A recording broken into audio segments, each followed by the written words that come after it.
Сегодня хочу кратко поговорить о том, что какое-то базовое, основное или самое распространенное, называйте как хотите, разрешение своей игровой эпохи важно для видеоигр той же самой эпохи. Два основных направления, как разрешение влияет на видеоигры – техническое и дизайнерское. Имеется в виду арт-дизайн, а не инженерный дизайн. Также отмечу, что я не буду рассматривать смежные технологии в данном видео, такие как разные методы сглаживания и апскейла изображения. Также в качестве примеров я буду рассматривать компьютеры и игровые консоли, которые рендерят картинку с применением фреймбуфера. Просто потому, что, как правило, это проще и понятнее для неподготовленного человека, чем рендер кадра с помощью таблицы индексов. Итак, первое – техническое влияние разрешения. На мой взгляд, тут как раз все очевидно. Меньше разрешения, меньше нагрузка на железо. С точки зрения процессора, разрешение рендера особо никак не влияет на него. Количество дроу-коллов, вызовов на отрисовку от этого не поменяется. Влияет это разрешение на графический процессор и его память. Современные и не очень процессоры рисуют кадр растрово, то есть попиксельно, грубо говоря. У видеочипов есть такой параметр – Pixel Fill Rate. Грубо говоря, это показатель того, сколько пикселей в секунду вообще может отрисовать данный чип. Например, нам нужно разрешение Full HD и не менее 60 кадров в секунду при данном разрешении. Берем значение ширины и высоты кадра, перемножаем, получаем значение и умножаем на желаемые кадры в секунду. Если полученное значение не превышает тот самый Pixel Fill Rate, то значит конкретно по этому параметру ограничений со стороны графического чипа мы не получим. Но это еще не значит, что графический чип 100% сможет нам обеспечить эти бесперебойные 60 кадров в секунду. Эти кадры он может отрисовывать, когда они уже готовы, а их еще надо отрендерить, также 60 раз в секунду в данном примере. А справится он или нет, это уже зависит от того, что там в каждом кадре с количеством полигонов, текстур, полупрозрачности и различными эффектами. Еще и если процессор 60 раз в секунду эти дроу-коллу дернет, а то может GPU еще стоять и ждать будет, пока процессор наконец дела досчитает. Но общую идею вы поняли. Но только и это еще не все. Выше я упомянул фреймбуфер. Так вот, это такой участок памяти, где хранится сетка из пикселей, которую нужно показать в кадре. Кадр для отображения в этом самом буфере и хранится. Когда он готов, отправляем его на устройство вывода. Монитор, телевизор, проектор, плата захвата, любой приемник видеосигнала. И начинаем помещать в буфер следующий кадр для следующего отображения. Память, как известно, штука не резиновая, а требуемый размер буфера зависит не только от разрешения, но и от кодирования цветов. Помните, в Windows в настройках экрана был такой параметр – количество цветов. Вроде логично, больше – лучше, что выбирать-то тут. Вот только чем выше этот параметр, тем больше памяти требуется как раз для кадрового буфера. Этим параметром вы по факту выбираете, сколько бит кодирования цвета выделять каждому пикселю. И тут опять нам поможет базовая математика. Кадр разрешения Full HD при 32-битном цвете. Перемножаем 1920 на 1080, получаем количество пикселей в кадре. Каждый пиксель кодируется 32 битами. Что ж, умножаем на 32. Чтобы цифра была более понятна, переводим ее в мегабайты. Итого нам нужно почти 8 мегабайт для фреймбуфера при заданных параметрах разрешения и цвета. Небольшая проблема, если у нас 4 гигабайта видеопамяти и 16 гигабайт оперативной памяти, для современного железа считается очень скромными показателями. Но вот есть у нас Nintendo 64, 4 мегабайта памяти, общий, используемая как видеопамять и АЗУ. Там Full HD кадр просто не поместится, но и мощности рендерить такой кадр просто не позволяют. Телевизионный стандарт LT телевизоров это 720 на 576 в Европе и 720 на 480 в Северной Америке и Японии. Возьмем последний вариант, он же NTSC сигнал. Пусть будет использоваться 16-битный цвет. Умножаем 720 на 480 и на 16. И опять же приводим к мегабайтам. Получаем примерно 0,7 мегабайт, если округлить в большую сторону. И вроде все хорошо, кадр помещается в памяти, вот только от 4 мегабайт осталось чуть больше 3 мегабайт, а туда нужно поместить все.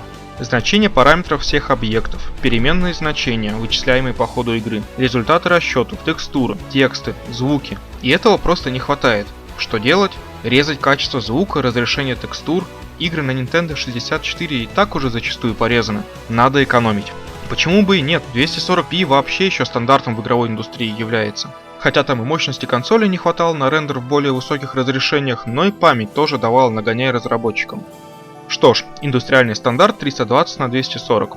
Будем рендерить игру именно так. И тогда наш кадр при сохранении глубины цвета 16 бит занимает всего 150 килобайт или 0,15 мегабайта. Выигрыш места в 4 раза. Да и в освободившиеся полмегабайта знаете, сколько текстур в разрешении 64 на 64 поместится?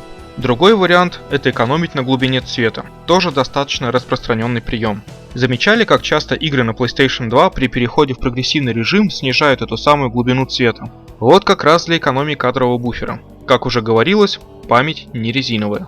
И часто также применяют и то, и другое. То есть и количество цветов порежут, и разрешение снизят до каких-нибудь 512 на 384. И на LT телевизорах это снижение не так заметно, как на современных, скажете вы. Тут мы должны плавно перейти ко второму направлению влиянию разрешения рендера на видеоигры – дизайнерское. Напомню, что мы говорим об арт-дизайне, а не об инженерном дизайне. Чисто механически, с точки зрения логики игры, Quake 4, запущенный в 320 на 240, продолжит работать исправно. И я, человек, который даже в игры на Atari 2600 играет и получает удовольствие, или, к примеру, наслаждается прямо сейчас за Outer Worlds на Nintendo Switch, ибо графика не главное, заявляю, что Quake 4 в таком виде не играбельно, но становится просто неприятно, неудобно и, да, сложно. Все дело в том, что игровые ассеты, интерфейс, наполнение кадра и просто игровой дизайн не рассчитан на работу в таком низком разрешении. Детали теряются, сложно разглядеть важные для прохождения вещи. Где-то появляющиеся враги становятся просто незаметны, потому что при таком низком разрешении они банально сливаются с окружением. И все это превращается в месиво. Окей, Quake, а повествовательные игры, которые организовывают это самое повествование через окружение. Пройти их вы все еще сможете, потому что, повторюсь, механически игра продолжает работать. Но удовольствия и тех впечатлений, на которые рассчитывали геймдизайнер, художники и разработчики, вы не получите. Зато запросто могут отвлекать и раздражать постоянные огромные лесенки и дрожание мелких объектов, детализированных текстур на задних планах. Получите ли вы удовольствие от такой игры? Да, если игры дизайнились в целом под 720p, как большинство игр эпохи Xbox 360 и PlayStation 3, то при незначительном снижении разрешения до, скажем, 1024 на 768 катастрофы не произойдет. Да, сложности некоторые возникнут, но при 800 на 600 они будут раздражать, а при 1024 на 768 их можно уже считать минорными. Но можно взять в пример более старые игры. Например, Shadow of the Colossus на PlayStation 2. Не обращайте внимания на фреймрейт, сейчас говорим только о разрешении. На PlayStation 2 картинка рендерится в этой игре в 512 на 448. ICO, кстати, еще ниже. А на PlayStation 3 1280 на 720. Наполнение объектами, деталями, мелкими вещами в игре низкое, поэтому в целом даже при таком разрешении PlayStation 2 версия выглядит неплохо, если ее запускать на ALT телевизоре. Хотя даже там имеется дрожание текстур на дальнем плане, о котором говорилось ранее. Если же запустить PlayStation 3 версию игры на ALT телевизоре, то картинка станет намного приятнее. Нет дрожания, ушли лесенки, каждый кадр стал мягким, но не мыльным. Повторюсь в очередной раз, механически игра работает одинаково в обоих случаях, я PlayStation 2 версию даже прошел целиком и получил своего рода удовольствие. Но погружение в этот мир лучше и приятнее во втором случае, на PlayStation 3. То есть с точки зрения дизайна Shadow of the Colossus немного не хватает разрешения на PlayStation 2. А вот в телевизионных 720 на 480 прям все как надо. Или вот еще один пример с подобными проблемами. Far Cry на оригинальном Xbox. Там разрешение рендера 640 на 480, но вот обилие листвы деревьев и травы на земле просто вопит, что окружению требуется разрешение хотя бы вдвое выше. Что при переходе на современные ТВ становится только заметнее. Как и с предыдущим примером, игра, как собственно игра, хуже от этого не стала. Но вот впечатления от мира игры немного смазаны и врагов иногда сложно приметить. Если же игры наполнены множеством мелких и при этом детализированных объектов, то все становится только хуже. Как правило, это, конечно, более современные игры. Посмотрите на Breath of the Wild в 720 на 480. Весь арт-дизайн проектировался с учетом разрешения хотя бы 1280 на 720. И на таком низком разрешении лес и поля превращаются просто в месиво, среди которых сложно даже лут разглядеть. И теперь уже классический пример влияния разрешения – многострадальный Cyberpunk 2077.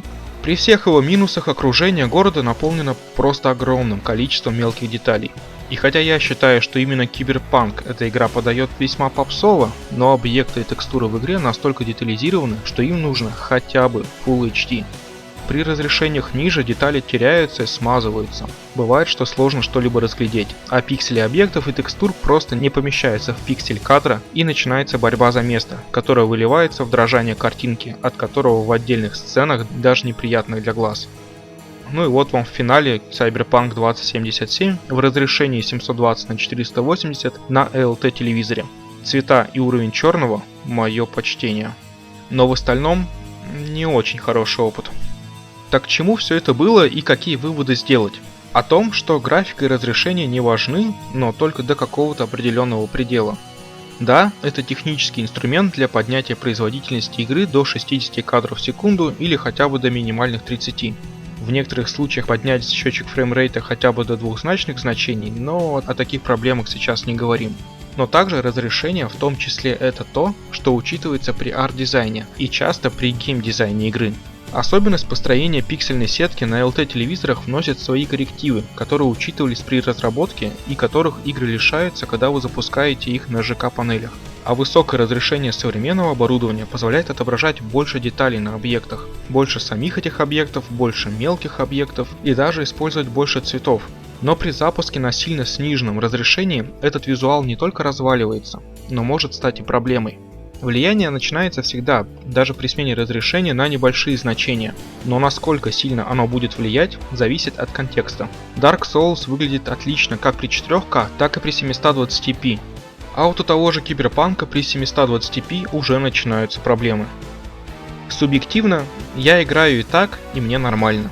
Объективно, это может ухудшать полученный опыт и эмоции от игры, а в иных случаях и мешать беспроблемному прохождению. Поэтому говорить, что снижение разрешения от целевого только улучшает производительность и не вносит отрицательное влияние, говорить все же нельзя.